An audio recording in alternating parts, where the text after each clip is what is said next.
haciendo una escala de evitación experiencial, ¿no? Entonces, ese proceso inicia desde la validación que ustedes hacen, que es lo que colocaron en un principio al momento de compartir pantalla. Después de hacer eso, viene la elaboración estadística. En la parte estadística, inicia primero con una prueba piloto. Eh, en la prueba piloto,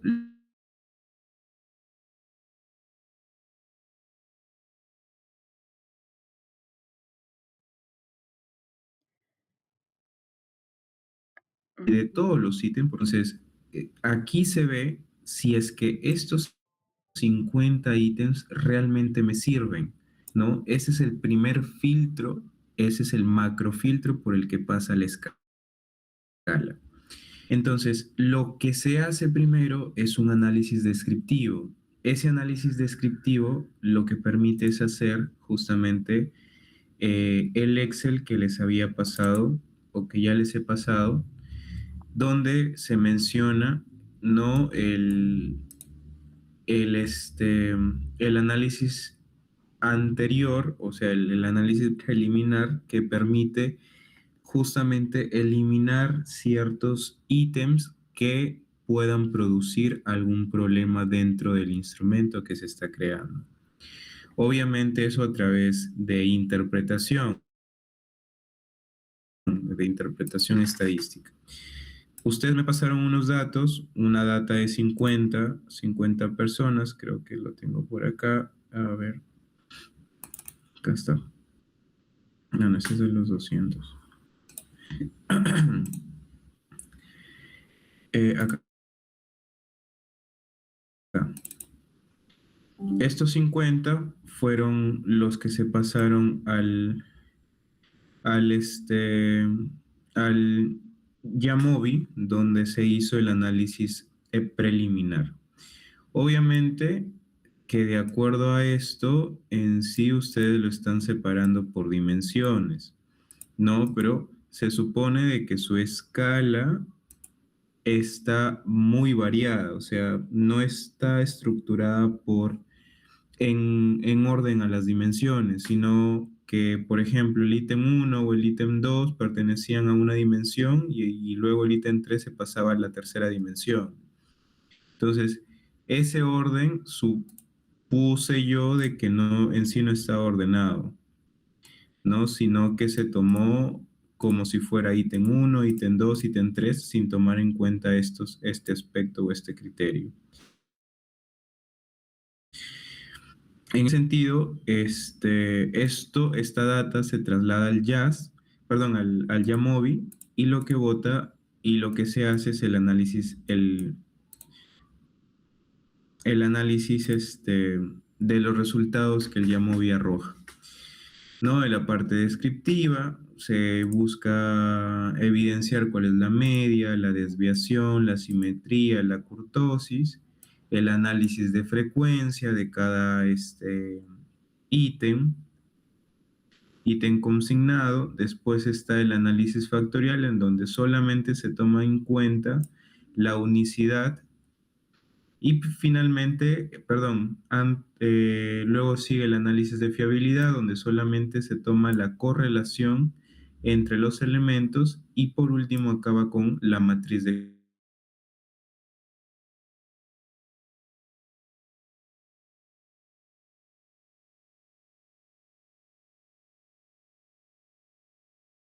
justamente el ítem, como lo ven acá, el primer ítem, luego se pasa al tercero, luego al cuarto, luego al sexto, luego al octavo y así. No está en orden su instrumento. Entonces, en medida de eso, se ordena por cada dimensión, ¿no? Considerando cuáles son los ítems correspondientes a esa dimensión y se coloca la información correspondiente. Y se hace ese ordenamiento, ¿no? Entonces, ¿acá qué se evalúa? Acá se evalúa dos cosas. Normalmente se evalúan dos cosas muy comunes o muy centrales para poder determinar si es que un ítem es problemático o no. Que una es el IHC, ¿no? Que viene a ser la correlación entre los elementos o la unicidad. ¿Qué es lo que se ha visto? Que es el H2. Cualquiera de estos dos me permite determinar si un ítem es o no problemático. Lo principal es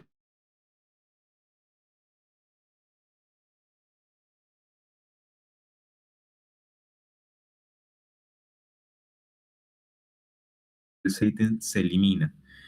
Ese ítem o ese ítem que representa esa dimensión se tiene que eliminar sí o sí. Entonces, de acuerdo al análisis preliminar, usted, de acuerdo a la prueba de piloto que se ha aplicado, en la dimensión uno se eliminó el ítem uno. En la dimensión 2 el ítem 2 justamente. Aquí está el numerito para que no se confundan. Y finalmente, bueno, esos han sido los dos ítems que se eliminaron en el análisis preliminar, el ítem uno y el ítem 2. Después de esto, viene ya ahora sí, ese es un macrofiltro, es decir, de 50 elementos ya se redujeron a 48. Ya no hay 50, sino 48. Entonces, en medida de ello, se hace los cambios correspondientes a la data que se va a exportar al Yamovi nuevamente. ¿Por qué? Ese análisis preliminar que se ha hecho, que es justo lo que pueden ver acá, eso va en la parte de anexos.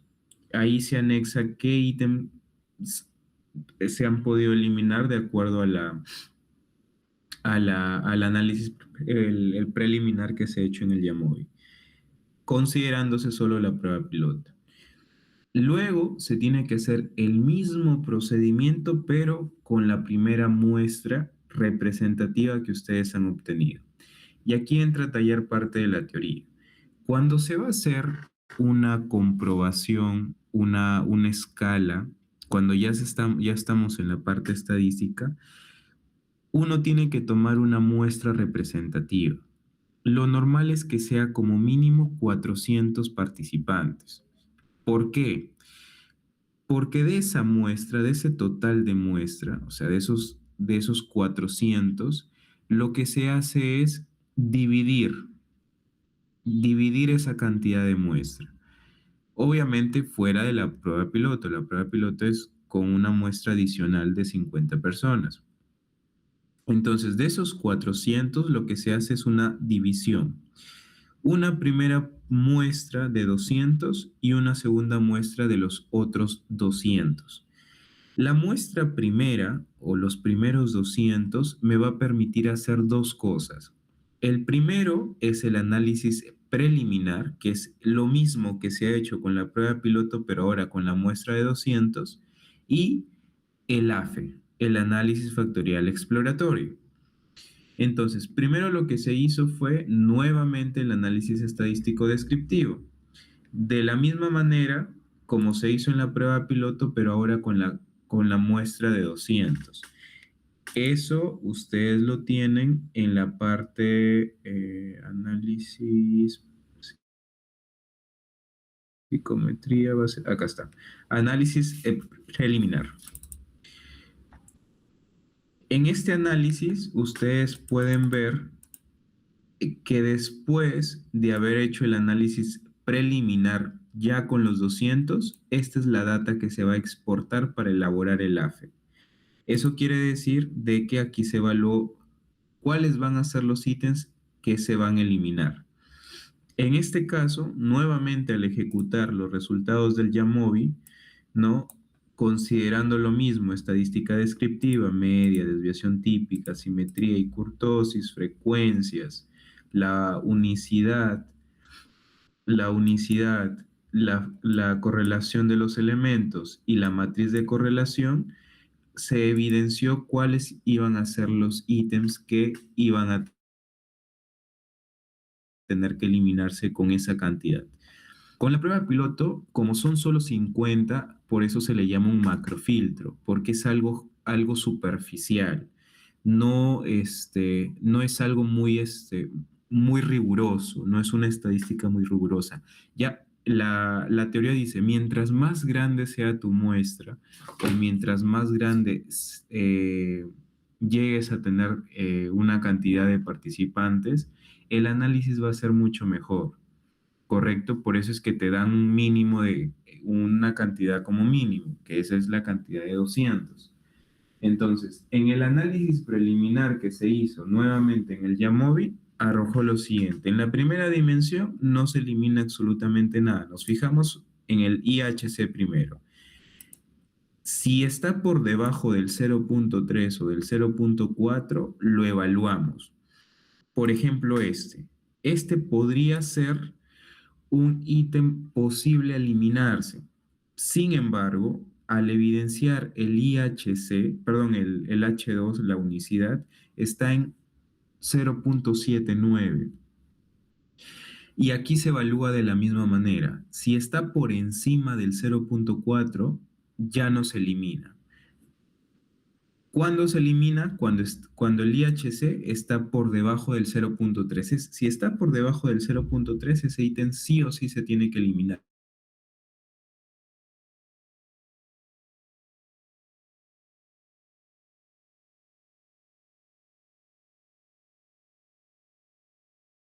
Y aquí aplicamos nuevamente una misma regla. Si está por encima del 0.4, lo eliminamos. Pero este numerito es mayor al 0.4.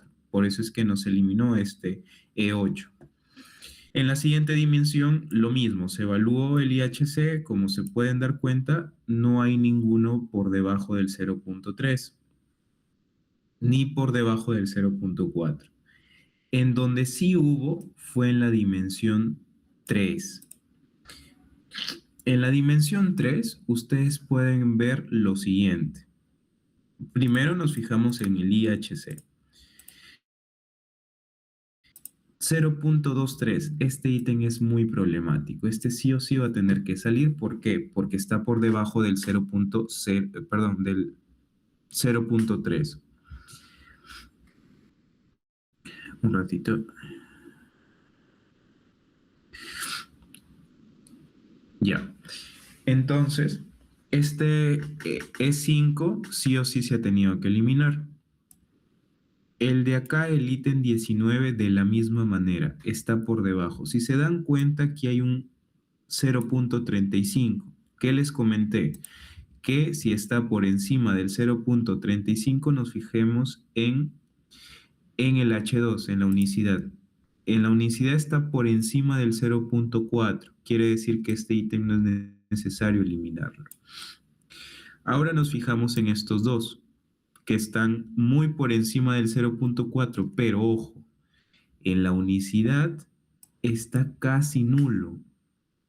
Cuando la unicidad está por debajo del 0.3 y casi o prácticamente se está acercando al cero, ese quiere decir que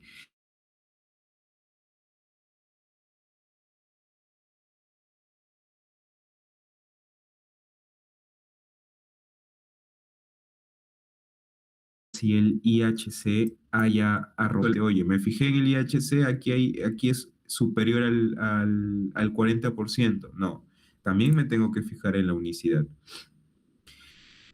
En consideración a ello, por eso es que estos dos ítems se terminaron eliminando.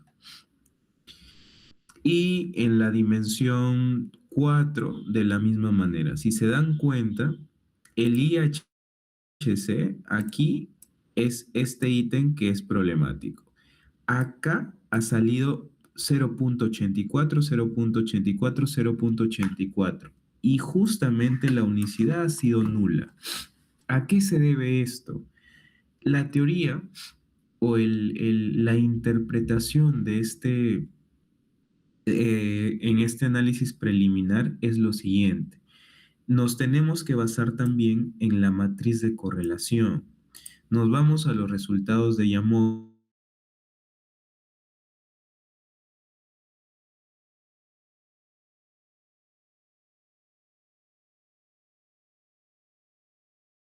acá y vemos lo siguiente.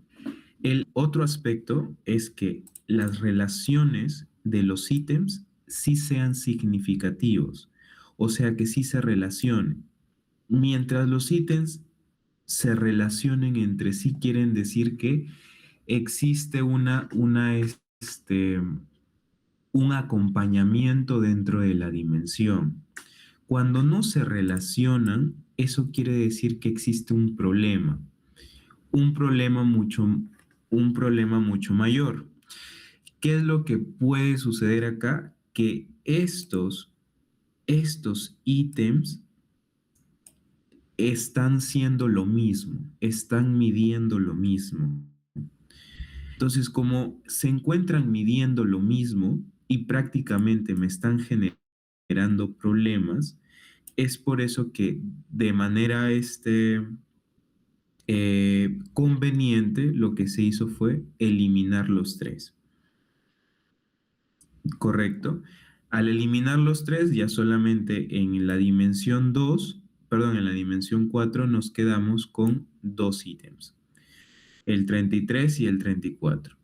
Y justamente cuando no se había hecho el análisis preliminar, este ítem, a pesar de no haber colocado ni el 30 ni el 31, este ítem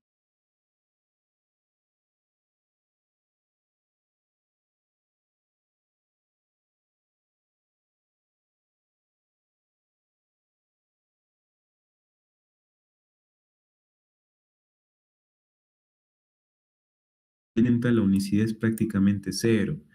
Eso quiere decir que estos tres ítems son problemáticos y no se están correlacionando. Entonces, al no correlacionarse, no permite que se agrupen bien y expliquen a la dimensión que se supone tienen que explicar, que es la evitación del malestar interno. Entonces, se elimina por completo y se queda solamente con estos dos ítems correspondientes a dicha dimensión. Pero cuando solo se queda con estos dos ítems, ya se está evidenciando de que la dimensión no está siendo bien explicada.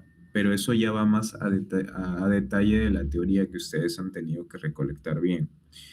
Entonces, abogado a ello, a este análisis, lo que se hizo es simplemente eliminar de los 200 que se tenía, de los 48 ítems en un principio que se tenía, con la data recolectada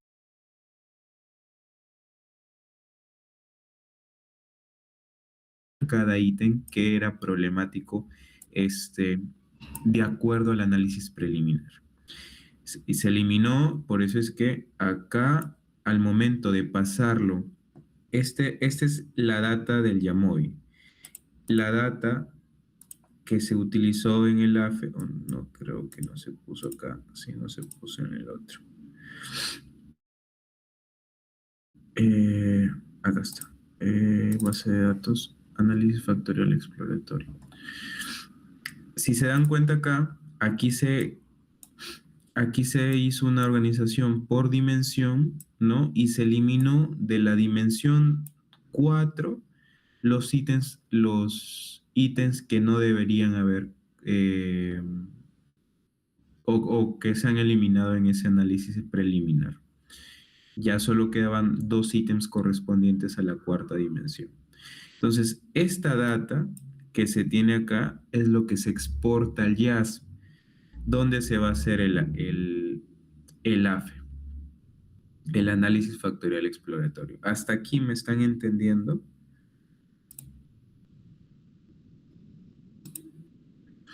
Hola.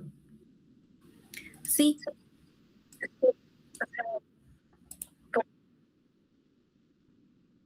Normal, si es que no entienden, no hay problema. Pueden preguntarme lo que ustedes quieran. La intención es que me entiendan para que mañana expliquen bien.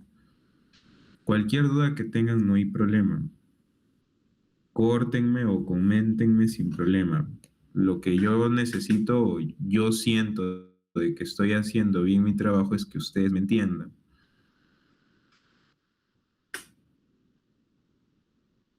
Si hay algo que no entienden, no hay problema, les vuelvo a explicar.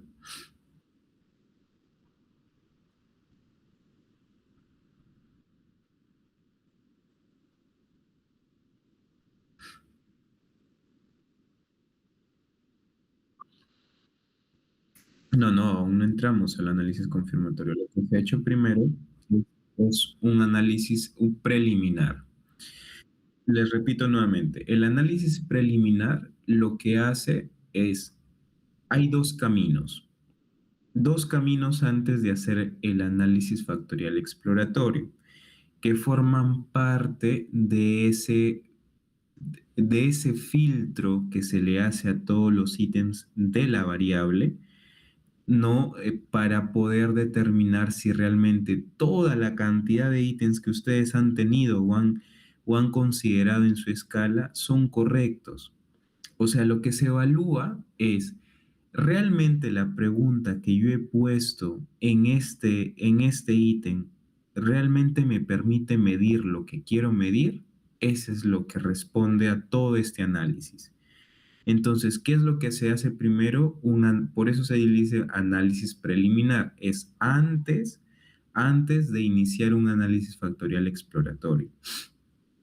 En este análisis preliminar se hace un filtrado. Ese filtrado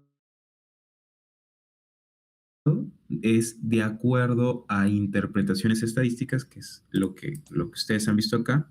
Lo que se hace es eliminar cuáles son los ítems problemáticos. Problemáticos me refiero a que esos ítems no te están dando o no te están permitiendo medir lo que tú quieres medir.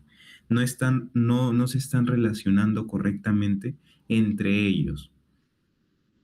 ¿Y qué se refiere que no se están relacionando correctamente entre ellos? En que cuando ustedes teóricamente han agrupado los ítems, ustedes han tenido que ver la teoría, han tenido que entender la teoría de la dimensión para poder determinar qué ítems eran los necesarios dentro de esa dimensión. Entonces, cuando ustedes han visto eso, han tomado en cuenta diferentes autores. Es lo que yo quiero pensar. En base a ello es que ustedes han generado toda su escala de 50 ítems.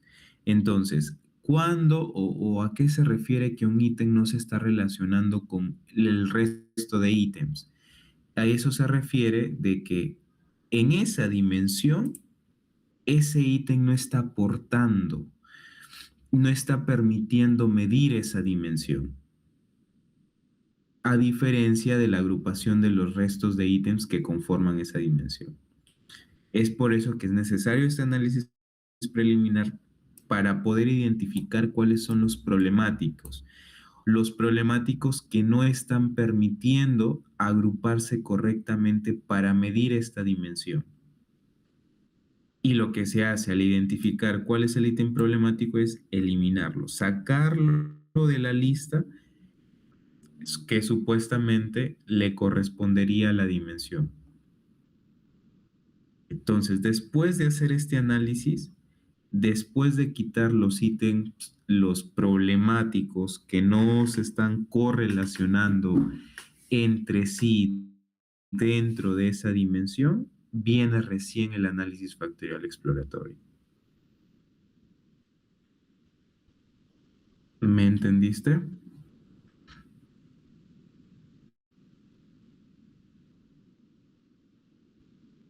Normal, si es que presentas alguna duda igual, me puedes intervenir sin problema, ¿ok? Luego de ello viene el AFE, o sea, ustedes ya han hecho ese filtraje. Ese filtro ustedes le han permitido reducir de 50 ítems a primero a 48, que fue con la prueba piloto.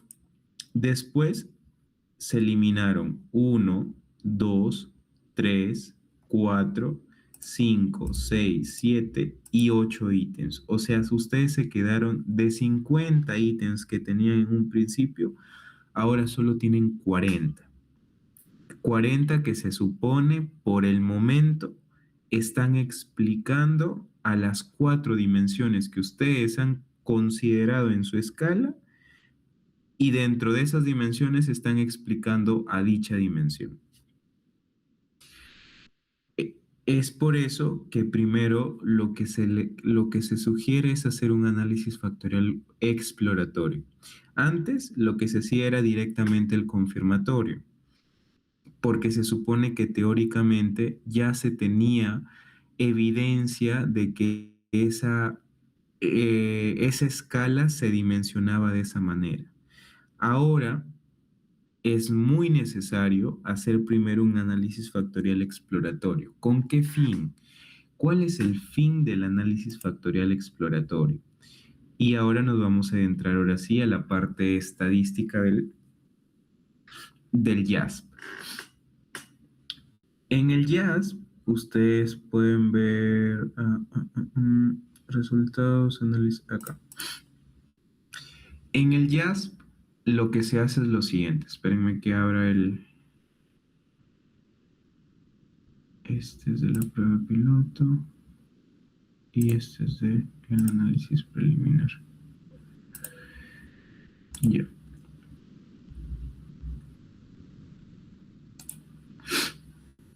Bien. Ahora, ¿qué es lo que me dice la teoría respecto a lo que ya tengo y lo que me falta? Después del análisis factorial, perdón, después del análisis preliminar, ustedes ya tienen una cantidad de ítems que se supone ya pueden aplicarlo, ya pueden aplicarle un análisis factorial. Primero, ¿qué es un análisis factorial? Un análisis factorial lo que permite es ver las cargas de cada ítem. ¿Qué es una carga? Una carga factorial. Una carga factorial es cuánto explica ese ítem a la dimensión. Les repito, una carga factorial es cuánto explica ese ítem a la dimensión. ¿Qué quiere decir esto? Esto quiere decir, en pocas palabras, es ese ítem realmente me, realmente permite medir correctamente la dimensión o no. Ese es el principio del análisis factorial. Evidenciar si es que el ítem que yo estoy considerando en las dimensiones realmente está que mide lo que supuestamente quiero medir. Eso se evidencia a través de las cargas factoriales, que eso se ve en el análisis factorial exploratorio y en el análisis factorial confirmatorio. Entonces, aquí, considerando lo que sería la data que se supone ya se filtró, ya se eliminó los ítems que estaban o que eran problemáticos, ahora nos quedamos con 40 ítems. Estos 40 están segmentados por dimensiones, no están ordenados por dimensiones y cada dimensión con su letrita correspondiente se ha pasado directamente al JASP. Como ustedes pueden ver, está ordenado, ¿no? Está con el mismo número, el mismo código. Y lo que se hace es lo siguiente. ¿Qué es lo que me arroja el análisis factorial exploratorio y por qué es importante el análisis factorial exploratorio? Y yo quiero que piensen en lo siguiente. Imaginemos que ustedes quieren ordenar un montón de juguetes en orden o tomando en cuenta cierto orden. Por ejemplo, hay juguetes electrónicos, hay juguetes de memoria, hay juguetes hay juegos de mesa. ¿Qué es lo que hace el análisis factorial exploratorio? El exploratorio lo que hace es, de ese desorden de juguetes, imaginemos que ustedes están en un cuarto, en una habitación, y tienen los juguetes que les he mencionado de manera desordenada. O sea, hay 8 juguetes de mesa, hay 10 juguetes electrónicos y hay 9 juguetes, juguetes de memoria. Y están desordenados, ¿correcto? Lo que hace el análisis factorial exploratorio es, no sabe, no conoce cuáles corresponden a, a los juguetes electrónicos, cuáles corresponden a los juegos de mesa y cuáles corresponden a los juguetes de memoria. No sabe ello. Aquí lo que hace es, de acuerdo a ciertas características del juguete, los va ordenando. Entonces, eso es el principal funcionamiento del análisis factorial exploratorio. O sea, del total de 40 ítems que se supone, entre comillas, están dimensionados ya, lo que hace o lo que se supone que se hace es, no se le dice cuántas dimensiones tiene. Entonces, de los 40, o sea, coge los 40 en total y él, mediante estadística, mediante características propias de cada ítem, los va ordenando. ¿Cómo los ordena? Los ordena tomando en cuenta ciertas condiciones. Le damos ciertos parámetros o condiciones que permitan darle un buen orden, ¿no? A ese análisis factorial. Darle un buen orden significa, oye, toma estas características como primordiales. Entonces, lo que se hace primero es señalar cuál es el tipo de análisis, análisis paralelo o de manera de autovalores o de manera manual. El análisis, este primer análisis permite que el JASP lo ordene de manera automática. O sea, él defina cuántas dimensiones va a tener esa escala. Lo mismo pasa con los autovalores. Lo hace de la misma manera. Y el manual es decirle cuántas dimensiones quiero que tenga este ordenamiento. Es, por ejemplo, el ejemplo de los juguetes. Se suponía que solamente había 3 tipos de juguetes. Oye, pero yo quiero que haya 4 tipos de juguetes, que lo ordene en 4 tipos de juguetes. Ok. Lo que hace el jazz es evidenciar características similares que me permitan ordenarlo de 4 formas. Ese es el principio del análisis factorial exploratorio. Entonces, lo ideal es que el propio jazz lo ordene, que el propio jazz decida cuántas dimensiones, cuántos factores, le llama el jazz, cuántos factores va a tener mi modelo teórico o mi escala. Aquí lo que se ve es el modelo como tal que va a confirmar la escala que se quiere, ¿no? Es decir, cuántos ítems va a tener mi primer factor, cuántos ítems va a tener mi segundo factor y así. Se supone, correcto, se supone que son 4 dimensiones las que ustedes tuvieron, ¿no? Pero el problema era de que de esas 4 dimensiones, eh, el orden supuestamente, ¿no? El orden teórico que ustedes habían considerado, que se había considerado después de hacer el análisis preliminar, era el siguiente, ¿no? En la dimensión 4 solo 2 ítems, en la dimensión 3 había 10 ítems, en la dimensión 2 había 11 ítems y así. O sea, ustedes supuestamente, para ustedes, el orden teórico es así. Ahora tengo que confirmarlo con el jazz, con el análisis factorial exploratorio. Entonces, lo que se hace es agarrar todos los ítems y pasarlos a este apartado. Y seleccionamos cuál va a ser el tipo de análisis. Aquí se basa en el análisis factorial. Este es cargas principales. Este se utilizaba antes de que exista el análisis factorial exploratorio.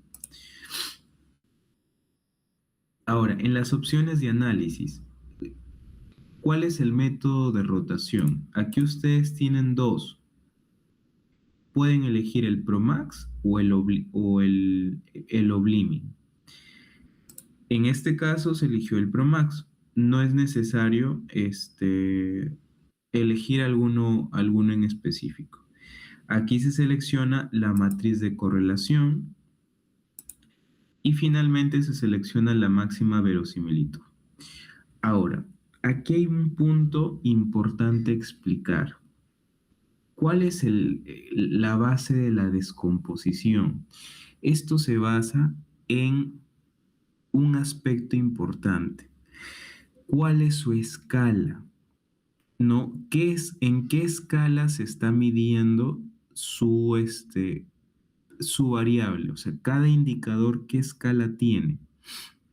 Se supone que cada indicador tiene una escala Likert, ¿cierto? Perdón, una escala ordinal. Como ustedes pueden evidenciar acá, su escala tiene una escala ordinal del 1 al 4. Entonces, se supone que ya cuando estamos tomando en cuenta una escala del 1 al 4,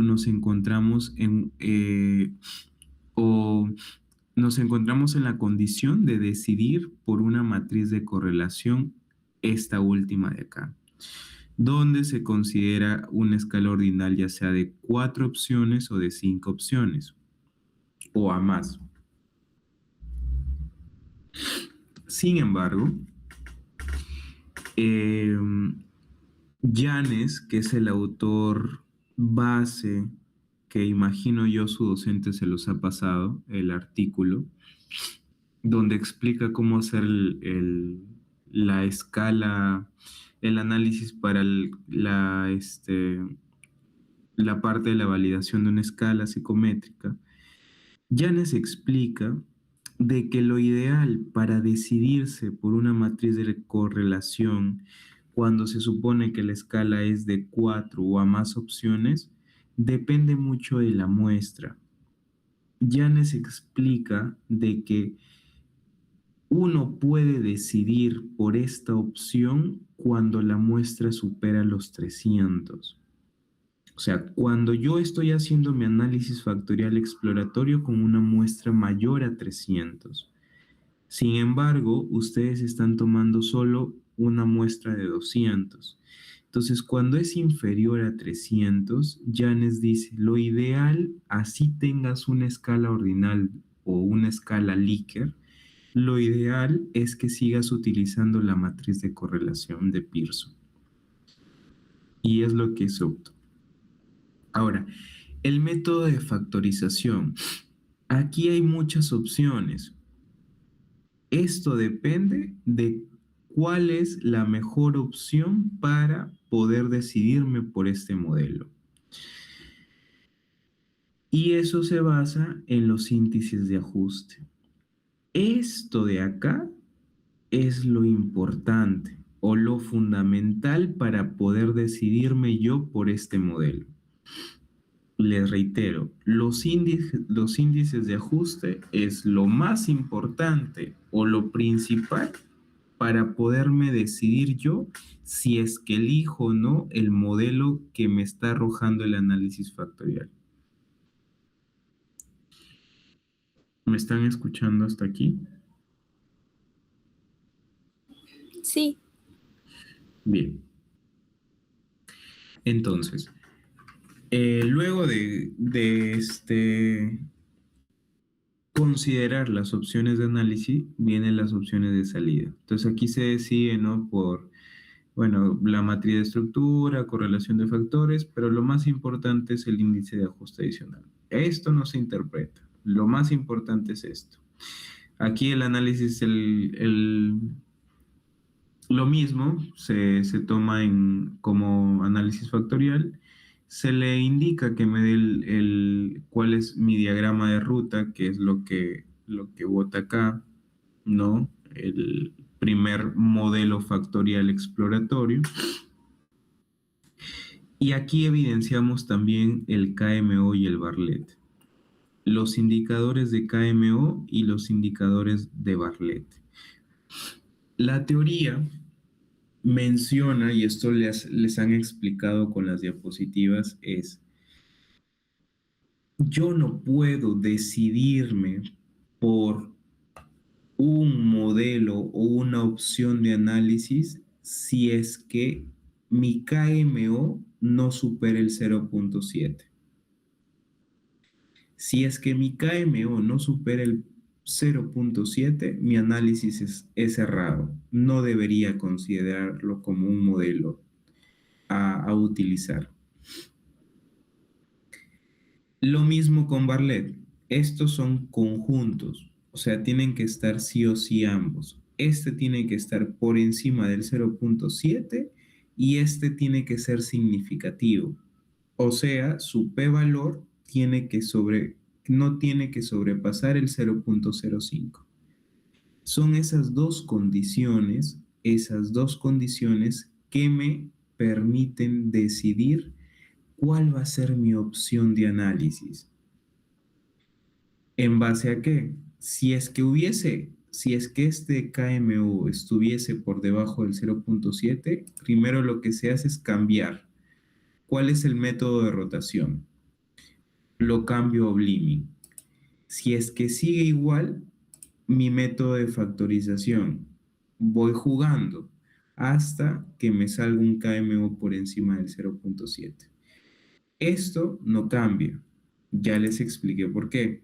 No se puede decidir por una matriz de correlación la que evidencian acá porque su muestra es menor que 300. Ahora bien, entonces considerando estos dos aspectos, puedo decir, como está por encima del 0.7 y es significativo, entonces puedo decir que este modelo o este análisis para determinar mi modelo sí es correcto. Y finalmente, un aspecto importante es aquí la opción siguiente. Excluir casos según lista. Si mal no recuerdo, todas las otras variables. Ya. ¿Por qué decido por este?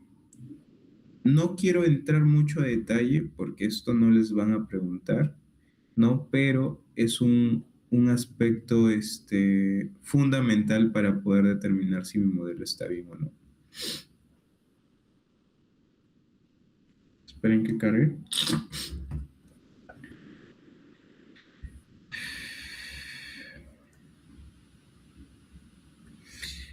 Supuestamente su docente no les explicó esto, no les ha explicado esto, pero es muy importante. Si utilizan máxima verosimilitud, cuando, ojo, esto es solo cuando utilicen máxima verosimilitud, se tiene que excluir los casos de acuerdo a la lista. ¿Qué es excluir los casos de acuerdo a la lista? Lo que sucede esto es cuando hay ausencia de datos. Por ejemplo, que en su data que se exportó al JASP, ¿no? Por ejemplo, que en esta fila no hay este numerito. Entonces, esta fila de acá, este personaje, este participante, no ha completado al 100% los datos. Entonces, ¿qué es lo que pasa? Cuando se exporta al JASP, si es que no excluyo los casos según la lista, es decir, ¿qué es excluir los casos según la lista? Es que si es que uno de los ítems no está marcado correctamente, ese participante se elimina por completo.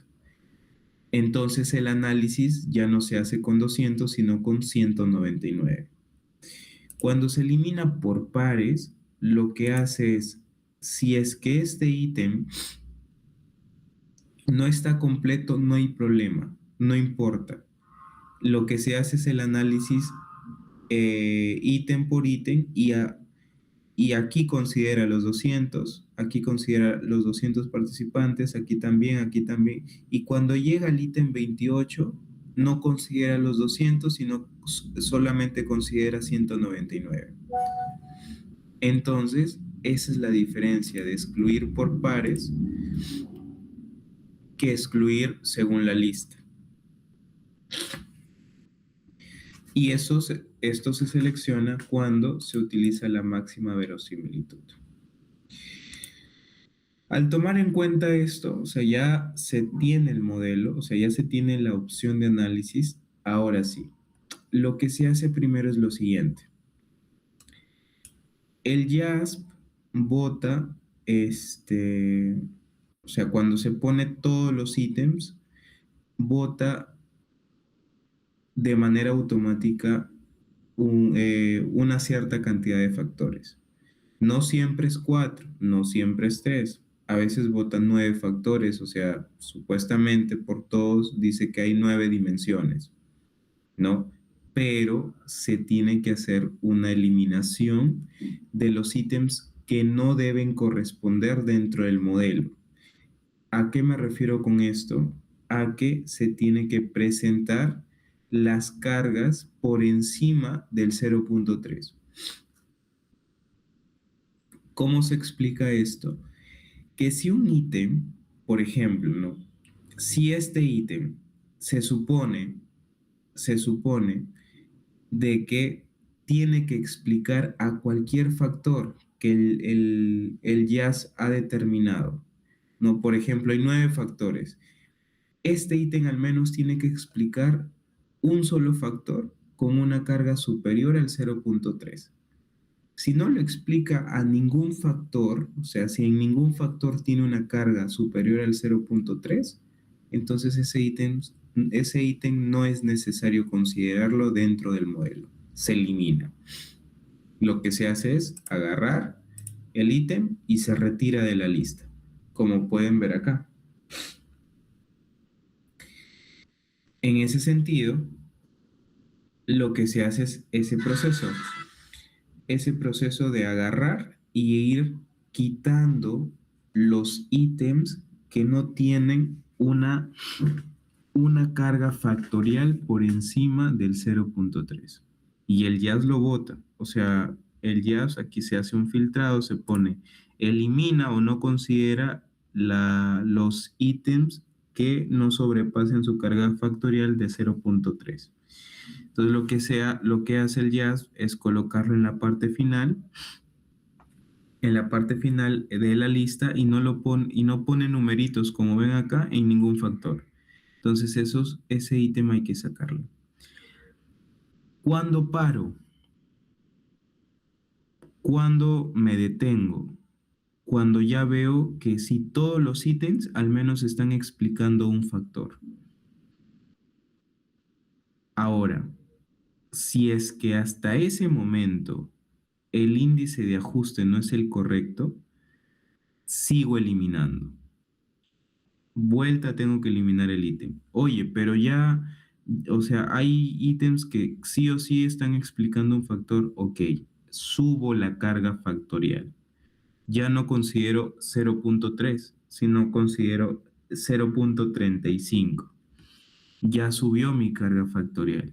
Entonces, el jazz nuevamente hace el análisis y evidencia qué ítem no explica ningún factor en 0.35 y lo pone debajo, entonces ese ítem se va sacando.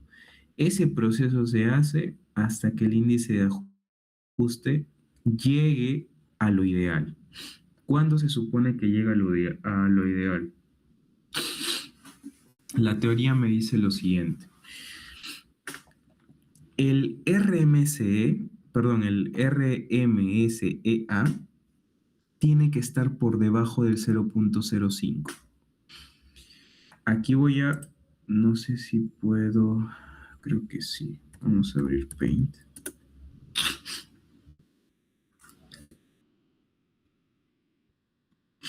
Entonces,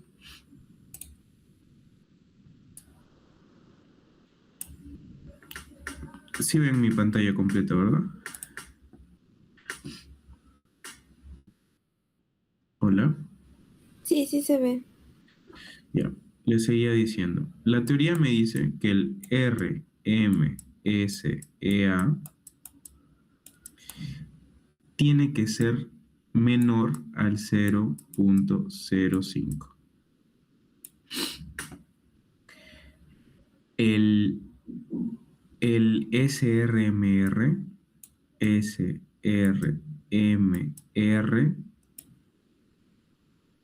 tiene que estar por debajo también del 0.05. Ahora, esto es lo ideal. Lo mínimo es que sea menor al 0.08. Es lo mínimo o es lo aceptable. Lo aceptable es que sea menor al 0.08, pero lo ideal es que esté por debajo del 0.05. Ambos criterios, RMSA y el SRMR. ¿Qué más evalúo? Evalúo el TLI y el CFI. El TLI tiene que estar por encima del 0.9. Lo mismo con el CFI. El CFI tiene que estar por encima del 0.9. Entonces, estos 4 criterios o estas 4 condiciones son lo ideal para yo poder determinar que este modelo exploratorio puede tomarse como un modelo dentro de mi investigación.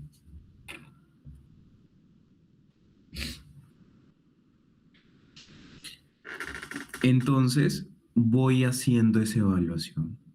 No paro de eliminar factores hasta que no se cumpla esta condición.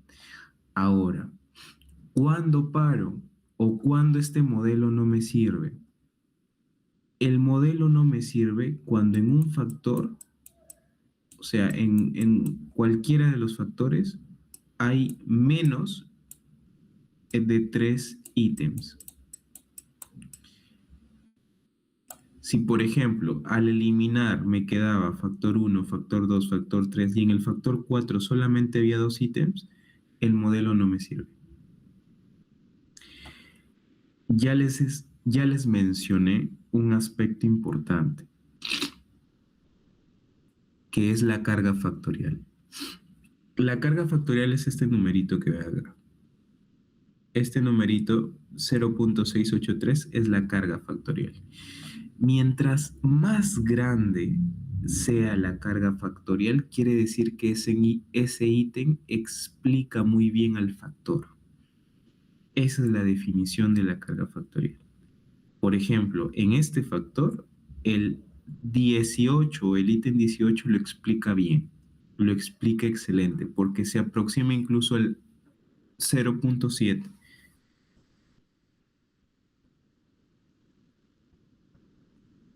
Entonces, la teoría o el autor, incluso Yanes, menciona, un modelo es aceptable cuando por lo menos en un factor hay 3 ítems, como mínimo. Un modelo es aceptable cuando en un factor por lo menos tiene 3 ítems. Eso es, como les mencioné acá, lo aceptable. Pero ojo, mientras más ítems pueda tener un factor, mucho mejor.